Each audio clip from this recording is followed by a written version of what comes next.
50% हामीले नगायौं, त्यो पनि असाध्यै उल्लेख्य पाटो हो। र तेस्रो पाटो चाहिँ निकटतम प्रतिद्वन्दी र हामीले पाएको मतको फरक असाध्यै ठूलो छ। लगभग 15,000 को मतान्तर भनेको तनहुँ जिल्लामा एकदमै ठूलो हो। यसले के संकेत गर्यो त? यो फगत अंकहरू मात्र हो कि यसको विशाल राजनीतिक सन्देशहरू पनि छन्।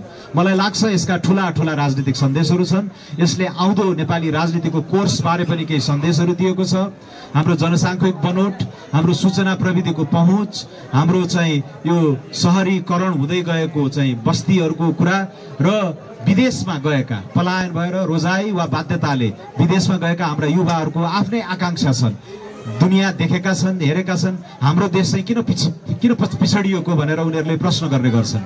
र नेपाल पनि अलिकति भए पनि त्यहाँ गएर गरी खान पाए हुन्थ्यो, हाम्रो चाहिँ उद्यम व्यवसाय गर्दा झन्झटहरू कम भए हुन्थ्यो, यहाँ विदेशमा भन्दा कम आए भए पनि, आधै आए भए पनि म आफ्नै बुवा आमा श्रीमती छरछरीहरूसँगै नेपालमै बसेर काम गर्न पाए हुन्थ्यो भन्ने आकांक्षाहरूको अभिव्यक्ति अहिले देखियो। विदेशबाट प्रत्येक युवाहरूले घरमा फोन गरेर यसपालि चाहिँ घण्टी वाहक स्वर्णिम वाग्लेलाई नै जिताउनु पर्छ भनेर जुन दबाब दिनुभयो, जुन प्रभाव पनि पार्नुभयो, त्यसले पनि यो नतिजालाई एकदमै प्रभावित गरेको जस्तो हामीले पायौं। यो सुखद खबर हो। अब 2084 सालको चुनाव अगाडि हामी विदेशमा रहेका नेपालीहरूलाई पनि मत अधिकार दिनुपर्छ भनेर संसदमा लड्नेछौँ। उहाँहरूलाई त्यो हक अधिकार दियौं भने नेपालको राजनीतिले कोल्टे फेर्छ।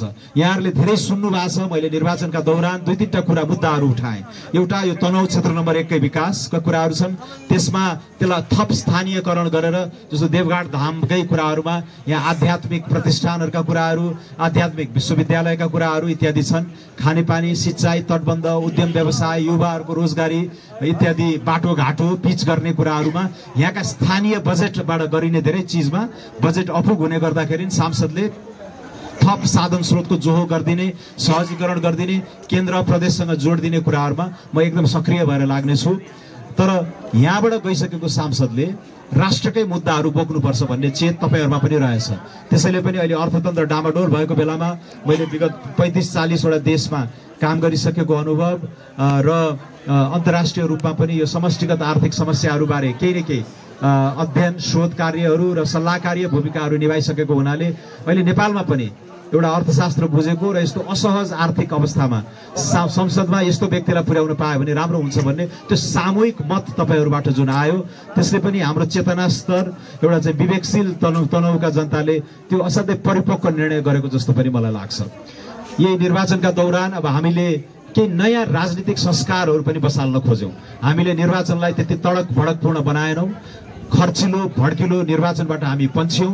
सादा खाना खाएर स्वयंसेवकको भूमिकामा हाम्रा सयौंदेखि हजारौं साथीहरू परिचालित हुनुभयो। प्रदेशहरूबाट विभिन्न, यहाँ गण्डकीको प्रदेशका त धेरै सक्रिय हुनुभयो, यो देवघाट बेल्टमा पनि धेरै नै चाहिँ परिचालित हुनुभएको थियो। तर झापादेखि कञ्चनपुर, मुस्ताङदेखि रूपन्देही, काठमाडौँ, काभ्रेका साथीहरू ठूलो संख्यामा आएर गाउँ वडा बस्तीमा गएर चाहिँ किन यसपटक तपाईहरुले परिवर्तनको साथ दिनुपर्छ, किन पुराना पार्टीहरूलाई तपाईहरुले 7-8 पटक चाखिसक्नुभयो, एकचोटी हामीलाई शंकाको लाभ, शंकाको सुविधा दिनुहोस् भनेर जुन प्रयास गर्नुभयो, त्यसलाई आदरणीय दाजुभाइ दिदीबहिनी पूज्य बुवा आमाहरूले चाहिँ त्यसलाई स्वीकार गरेर यो खालको शानदार अभिमत पनि आएको हो। हामीले कुनै विपक्षीलाई कटाक्ष गरेनौं। हामीले जे प्रस्तुत गर्यौं त्यो सकारात्मक कार्यसूची थियो, सकारात्मक एजेन्डा थियो। यो बनाउँछौं। यहाँ भत्किएका कुराहरू यस्ता छन्, हामीले व्याख्या गर्यौं, हामीले विश्लेषण गर्यौं र समाधानहरू पनि सुझायौं र भन्यौं अहिले नेपालको राजनीति असाध्यै फोहोरी भएको छ, विकृत भएको छ। यसलाई नसंल्याइकन राष्ट्रिय जीवनका अन्य पाटाहरू खुल्दैनन्, त्यहाँ भित्र रहेका सम्भावनाहरू प्रस्फुटित हुँदैनन्। त्यसैले राजनीतिमै हामीले धक्का दिनुपर्छ, राजनीतिमै प्रहार गर्नुपर्छ भनेर राजनीति संल्याउने अनि अर्थतन्त्र उकास्ने भन्ने नारा दिएर नै हामी चाहिँ तनहुँमा प्रस्तुत भएका थियौं। र मलाई लाग्छ त्यो मेसेज, त्यो सन्देश आम मतदाताहरूले राम्ररी बुझ्नुभयो र त्यो त्यसैको सम्बोधन स्वरूप पनि यो नतिजा आएको हो।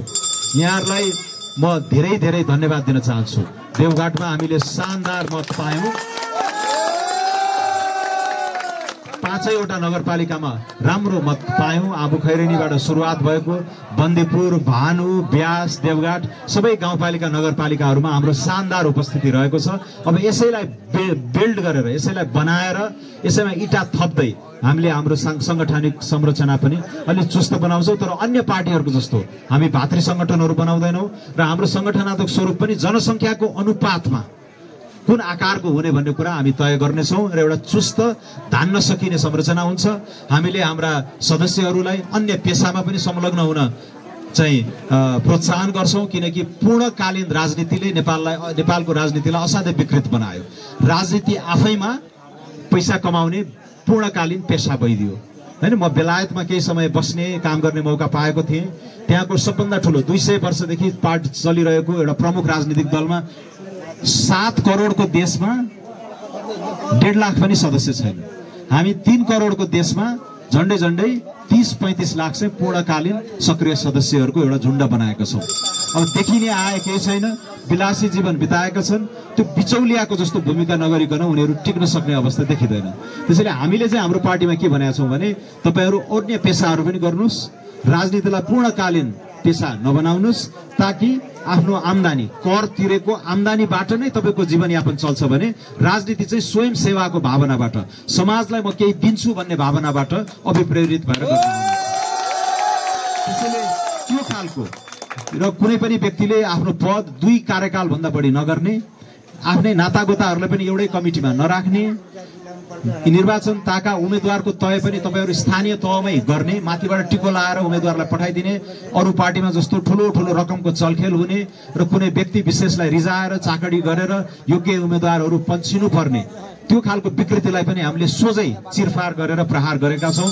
र आगामी अर्को 2084 सालको स्थानीय तहको निर्वाचनमा झन्डै हाम्रा 36,000 उम्मेदवारहरू त्यसरी नै उम्मेदवारी दिने चाहिँ अवस्थामा हुनेछन्। यही सांगठनिक तहबाट नै छानिएर, यहीँका सदस्यहरूले नै छानेर आफ्नो उम्मेदवार तय गर्ने, को योग्य छ, को निष्कलङ्क छ, कसको क्षमता के छ भन्ने कुराहरू विचार गरेर चाहिँ हामीले अगाडि बढ्यौँ। त्यसैले यो 5-7वटा कुराबाट नै हामीले सबै गर्न सक्यौँ भने यसले अरू पार्टीहरूको सुधारको लागि पनि दबाब दिन्छ र हाम्रो पार्टीले पनि त्यो राजनीति संल्याउने कुरामा पहिलो कदमको रूपमा यसलाई अगाडि लान सकिन्छ। अन्य पार्टीको तुलनामा कति तदारुकताका साथ हामीले चाहिँ एक्सन लिन्छौँ भन्ने कुरा पनि त्यहाँ देखाइदियौँ। भनेपछि हामी एकदमै गम्भीर छौँ, हामी गम्भीर छौँ।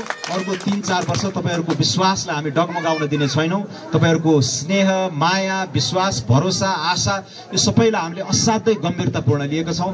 त्यत्रो झन्डै 35,000 भोट मलाई दिनुभयो, तनहुँमा हाम्रो पार्टीलाई दिनुभयो, तपाईँहरूले घन्टी चिन्हमा मतदान गरेर त्यो हरेक प्रत्येक मतको एक मत आर्जन गर्नलाई असाध्यै ठुलो मेहनत पर्ने रहेछ भन्ने कुरा मैले यसपालि आफैले महसुस गरेँ। जनतालाई अङ्ग्रेजीमा टेकन फर ग्रान्टेड भन्छन् नि, ती त्यस्तै हुन् भनेर जुन पुराना पार्टीहरूले सोचे, त्यही कारणले नै उनीहरूको हविगत अहिले यस्तो देखिँदैछ। त्यसैले हामीले पुराना पार्टीहरूले गरेको गल्तीलाई सच्याएर लाने, तर उनीहरूले गरेको ठुला सङ्घर्षहरू, व्यवस्था परिवर्तनका सङ्घर्षहरू, हाम्रो लोकतान्त्रिक अधिकारलाई विस्तार गर्ने, हाम्रो लोकतान्त्रिक स्वतन्त्रतालाई विस्तार गर्ने जुन अभियानहरू पहिला छेड्नुभयो, त्यसलाई चाहिँ हामीले ग्रहण गर्ने, त्यसलाई स्वीकार्ने, त्यो सङ्घर्षका लागि सम्मान पनि गर्ने कुराहरूमा टेकेर नै अहिलेको संविधानलाई 100% स्वीकार गरेर यहाँभित्र रहेका कमजोरीहरूलाई हामीले यहीँका धाराहरूमा टेकेर चाहिँ सुधार गर्दै अगाडि लाने सङ्कल्प सहित यो अगाडि छ। तर राजनीतिलाई अलिकति नसङ्ल्याइकन, यसलाई ठिक ठाउँमा नल्याइकन, अर्थतन्त्र जुन शिथिल छ, आम्दानीहरू सुकिरहेका छन्, व्यापार व्यवसाय बन्द छन्, कर्जा तपाईँहरूले पाइराख्नु भएको छैन, ब्याज दर उच्च छ, मुद्रास्फीति पनि चर्किराखेको छ। यो जनजीविकाहरू सानो एउटा चाहिँ पसल थापेर अथवा पोल्ट्री फार्म गरेर, सानो एउटा लज खोलेर चिया पसल गर्छु भन्ने मान्छेहरूलाई पनि असाध्यै गाह्रो भइरहेको छ। ठुला उद्यमीहरूको, उद्योगपतिहरूको मैले कुरा गरिराखेको छैन। उनीहरू त जेन तेन आफ्नो पुरानो चाहिँ सम्पत्तिबाट पनि धेरै कामहरू गुजारा गर्छन्। तर केही यो देशमा गरी खान पाऊँ भन्ने व्यक्तिहरूलाई अझै पनि धेरै अप्ठ्यारो छ। त्यसैले यी मुद्दाहरू म संसदमा बोल्छु। हामी आफै सरकारमा अहिले तुरुन्तै जाने योजना छैन, तर सरकारमा गएर कार्यकारी भूमिका निभाइयो भने त्यसलाई फरक ढङ्गले प्रस्तुत गरिनेछ।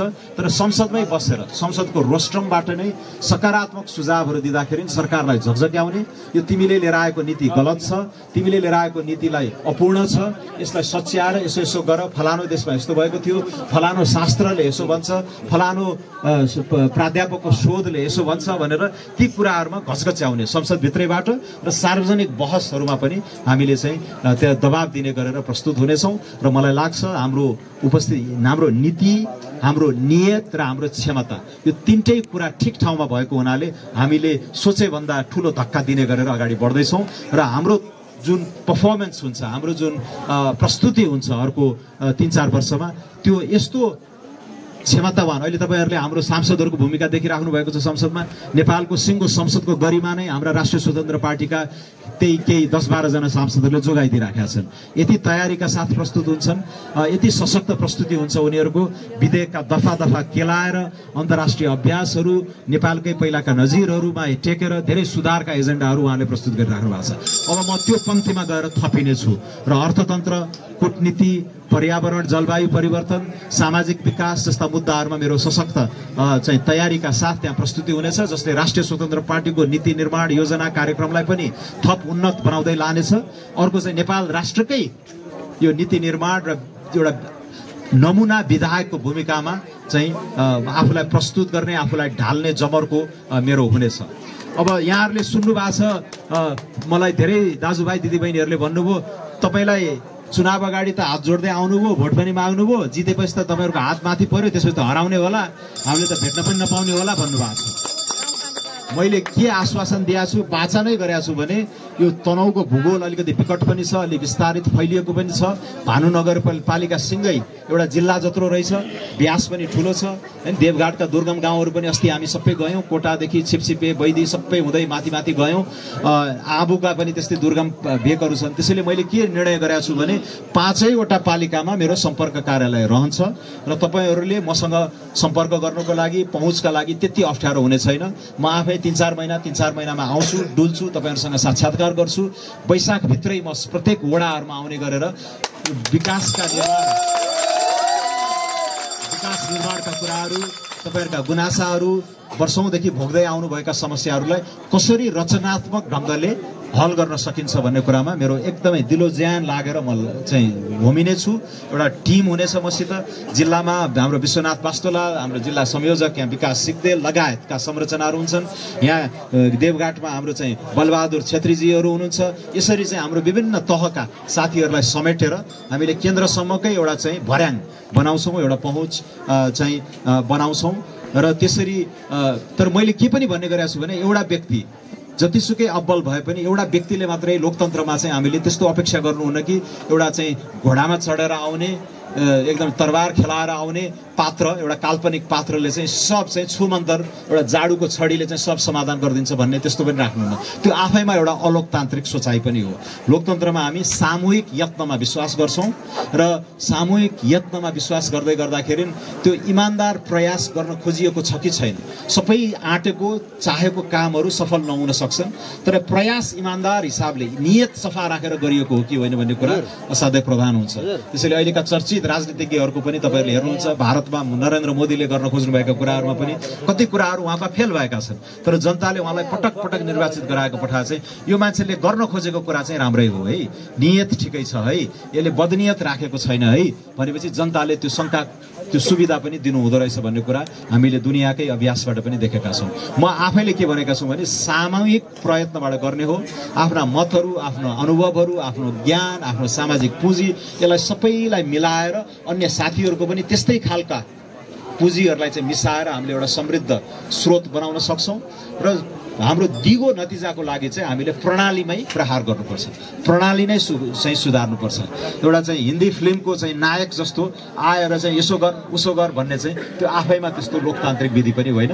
हामीले सामूहिक टिमबाट प्रणालीहरू सुधार गरेर जनतामा नतिजा र परिणाम देखाउनुपर्छ भन्ने मान्यता राख्ने हुँ म र त्यही दिशामा म काम गर्नेछु। तर मैले के पनि स्वीकार गरेको छु भने यति लथालिङ्ग यति भताभुङ्ग अवस्थामा चाहिँ कहिलेकाहीँ केही व्यक्ति वा समूह विशेषप्रति जनताको विशेष आकर्षण पनि हुन्छ र अहिले राष्ट्रिय स्वतन्त्र पार्टीप्रतिको भरोसा आशा त्यही स्पिरिटबाट पनि निर्देशित छ जस्तो मलाई लाग्छ र त्यसलाई हामी मर्न दिने छैनौँ। त्यही स्पिरिट अनुसार नै हामीले प्रयास गर्नेछौँ। संयोगले गर्दाखेरि हाम्रा सभापति रवि लामिछानेको क्षेत्र यही खोलापारी छ, नदीपारी, यतापट्टि म भएँ र हामीले सामूहिक रूपमा पनि संयुक्त रूपमा पनि जस्तो घुमाउनेको पुलको कुराहरू आएका छन्, दूरी छोट्याउने, लागत घटाउने जस्ता कुराहरूमा चाहिँ हामीले र तनहुको यो विकट भूभागलाई हाम्रो राष्ट्रिय सडक सञ्जालसँग छोटो समयमा छोटो खर्चमा चाहिँ जोड्न सक्ने गरेर हामीले केही रणनीतिक कुराहरू तुरुन्तै हामी चाल्दैछौँ। त्यसबारेमा तपाईँहरूलाई अध्यावधिक गर्दै सूचना दिँदै यस्तो यस्तो भइरहेछ है भनेर हरेक वर्षको अन्तिममा म एउटा आफ्नो सांसदको वार्षिक प्रतिवेदन पनि बनाउने छु। के गरेँ मैले जनताको पक्षमा, संसदमा के गरेँ, ठोस कामहरू के गरेँ, मन्त्रालयको समन्वयहरूमा के गरेँ, रोजगारी सिर्जनाको कुराहरूमा के गरेँ, बजेट निर्धारणका कुराहरूमा के गरेँ भन्ने कुराहरूको बारेमा सबै म रिपोर्ट लिएर आएर यसरी नै समुदाय समक्ष प्रस्तुत हुने गरेर एउटा नमुना जनप्रतिनिधिले सांसदले कसरी काम गर्नुपर्छ भन्ने कुरा पनि म देखाउने मेरो जमर्को छ। मलाई लाग्छ त्यसमा तपाईहरुले मेरो पूर्ण साथ दिनुहुनेछ र मलाई केही समय तपाईहरुले शंकाको लाभ दिनुस्। यत्रो विश्वास गरेर यति भारी मतले चाहिँ दिनुभएको छ। मैले त्यो गरुङको जिम्मेवारी बोध पनि गरेको छु, तर त्यो नीति नियत र क्षमता पहिला पनि अन्य प्रसंगहरुमा मैले देखाइसकेको हुनाले मलाई त्यति डर चाहिँ लागेको छैन। जनताको मायालाई म धोका दिने छैन र यो नीति नियत र क्षमताको गठजोडले हामीले मलाई लाग्छ जनताका धेरै कुराहरू सम्बोधन गर्न सक्छौं र यसले राष्ट्रिय स्वतन्त्र पार्टीलाई पनि मजबुत बनाउँदै गएर 2084 सालको निर्वाचनमा कम्तीमा पनि बहुमतको सरकार बनाउने गरेर हामी अगाडि बढ्छौं। त्यसैले अन्य पार्टीमा वाक्कदिक्क भएका अन्य पार्टीको गतिविधिहरूलाई चाहिँ एकदम वितृष्णाले त्यो गाँजेको जुन छ, त्यही पनि क्षमता राम्रो भएका निष्कलङ्क छवि भएका साथीहरू पनि अब बिस्तारै हामीसँग जोडिँदै गएर हाम्रो संगठन द्रुत गतिमा छोटो समयमा राम्रै प्रगति हुने गरेर अगाडि बढ्छ। आगामी दिनहरुमा मैले भनिहाले 3-4 महिनामा म यहाँ आएर तपाईहरुसँग यसरी नै अन्तर्क्रिया गर्नेछु। त्यतिबेला हाम्रो बसाइ अलि लामो हुनेछ, अलिकति सुगम हिसाबले रमाइलो गर्ने हिसाबले पनि त्यतिबेला गर्नेछु। आज धन्यवाद ज्ञापनको यो अन्तिम थलो हो। बिट मार्ने क्रममा म यो पावन देवघाट भूमिमा आएर आफ्ना केही कुराहरू राख्न पाउँदा खुसी छु।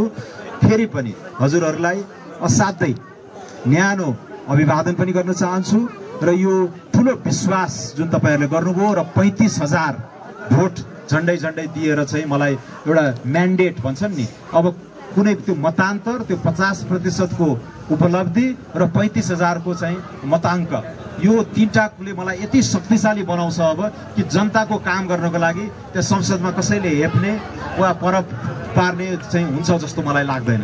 र यो नैतिक बल र जनताले दिएको म्यान्डेट नै मैले चाहिँ नेपाल सरकारका विभिन्न संस्थाहरूसँग, अन्तर्राष्ट्रिय संस्थाहरूसँग काम गर्दाखेरि, नागरिक अभियन्ताहरूसँग, प्रेस मिडियासँग र हाम्रा स्वतन्त्र चाहिँ नागरिकहरूसँग पनि अन्तर्क्रिया गर्दाखेरि तपाईहरुले दिएको शक्तिकै आडमा मैले तपाईहरुकै हितमा अथवा देशको नेपाल राष्ट्रको हितमा काम गर्न सक्ने अवस्थामा पुगेको छु।